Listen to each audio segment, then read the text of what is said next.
Welcome to my YouTube channel Deepika nursing classes. तो आज हम नए टॉपिक स्टार्ट करेंगे जिसका नाम है न्यूरल ट्यूब डिफेक्ट। सबसे फर्स्ट मैं ये बताना चाहती हूँ कि न्यूरल ट्यूब डिफेक्ट होता क्या है और इसमें क्या क्या होता है, इसके टाइप्स क्या हैं, कैसे इसका ट्रीटमेंट किया जा सकता है, कैसे इसको डायग्नोसिस किया जाता है। तो हम स्टार्ट करते हैं टॉपिक न्यूरल ट्यूब डिफेक्ट।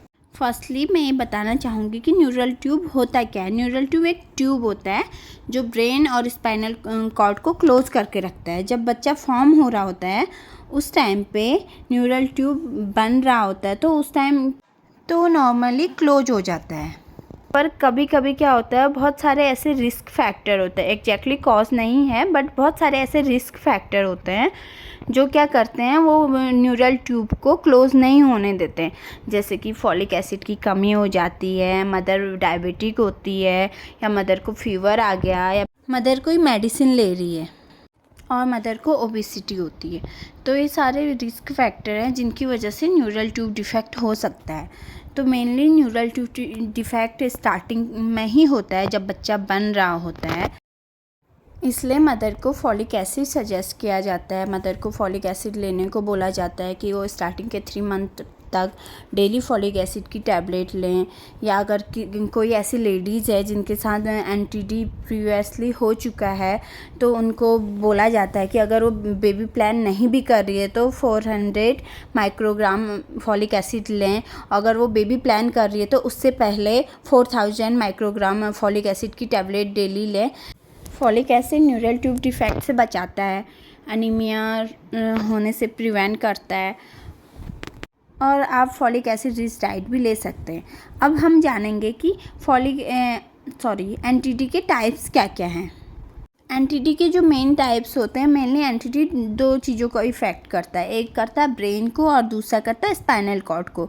तो इसके मेनली जो डिफेक्ट हैं वो है, जो ब्रेन के डिफेक्ट हैं वो है एनसीफेली एंड एनेंसीफेली, एंड जो स्पाइनल कॉर्ड के डिफेक्ट हैं वो है स्पाइना बाइफिटा एंड स्पाइना बाइफिटा ओकल्टा।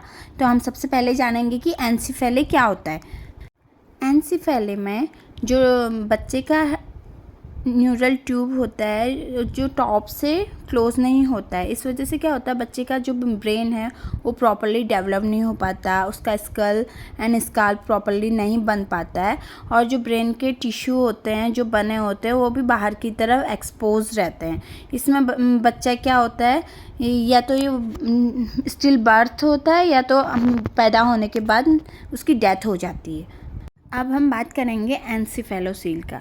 एनसीफेलोसील क्या होता है, इसमें जो स्कल होता है उसमें एक ओपनिंग हो जाती है जिसके थ्रू ब्रेन और उसका जो मेम्ब्रेन होता है वो बाहर की तरफ प्रोट्रूड हो जाता है, उसको बोलते हैं एनसीफेलोसील। अब हम बात करेंगे spina bifida and spina bifida occulta की।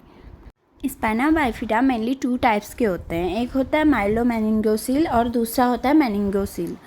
तो हम जानेंगे माइलोमेनिंगोसील क्या होता है।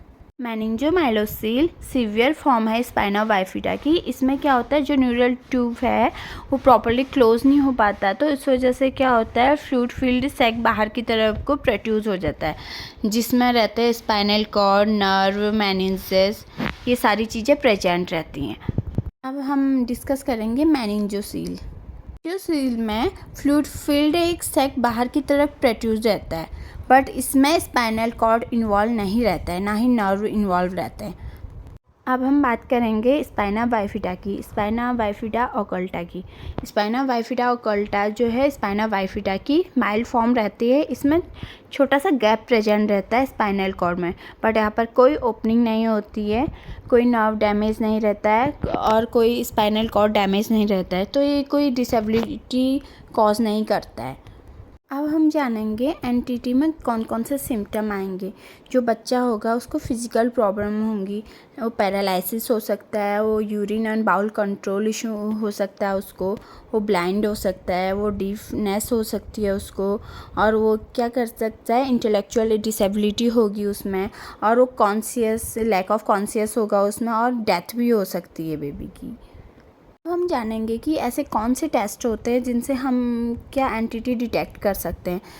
सबसे पहले तो अल्फ़ा फीटोप्रोटीन ब्लड टेस्ट लिया जाता है मदर का, जो 14 to 16 वीक में होता है।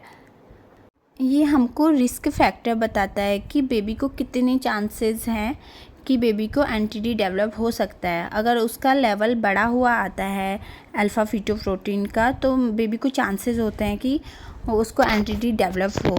और उसके बाद डॉक्टर अल्ट्रासाउंड के लिए सजेस्ट करते हैं एंड उसके बाद एमनियोसेंटेसिस भी कर सकते हैं डॉक्टर। एनटीडी का मेन मैनेजमेंट सर्जिकल प्रोसीजर ही रहता है। इसमें डॉक्टर सर्जरी ही करते हैं। जो बच्चे का ब्रेन होता है और स्पाइनल कॉर्ड होता है, उसमें डॉक्टर सर्जरी के थ्रू उसको क्लोज कर देते हैं। यही इसका मेन मैनेजमेंट है।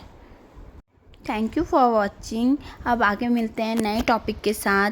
अगर आपको वीडियो पसंद आए तो please like, share and subscribe कीजिए, ताकि मैं अच्छी और सारी वीडियो बना सकूं, जिससे आपको नॉलेज मिले और मुझे मोटिवेशन। Thank you, bye.